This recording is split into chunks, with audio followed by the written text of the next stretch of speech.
சின்ன மருமகள் அடுத்து என்ன நடக்க போதும் வாங்க நம்ம சேனலுக்குள்ளே போய் பார்க்கலாம். நம்மளோட ஈஸ்வரி ஜெயிலில் பிடிச்சி போட்டால் நல்லாயிருக்கும்னு நினைக்கிறவங்க வீடியோக்கு லைக் போட்டு சப்ஸ்கிரைப் பண்ணிக்கோங்க.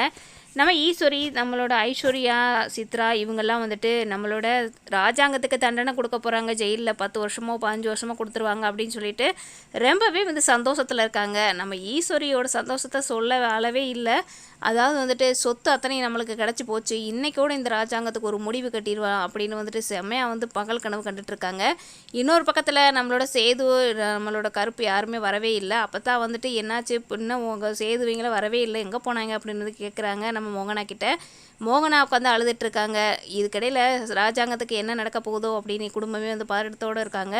இதுக்கிடையில் வந்துட்டு நம்மளோட தமிழ்செல்வி நம்மளோட சத்தியோட எல்லா ரிப்போர்ட்டையும் ஆதாரமாக, அதுவும் சத்தி தான் சாகலை, சத்தி உயிரோடு இருக்கார் அப்படின்னு விஷயத்தை கண்டுபிடிச்சி ஆதாரமாக நிரூபிச்சுறாங்க. சத்தி கடத்தி வச்சுருந்தது நம்மளோட, அதாவது நம்ம ராஜாங்கத்தை சிக்க வைக்கணும்னே கடத்தி வச்சுருக்காங்க அப்படின்றது மாதிரி சத்தியும் கொண்டாந்து முன்னாடியே நம்மளோட ஜட்ஜு முன்னாடி நிப்பாட்டிடுறாங்க.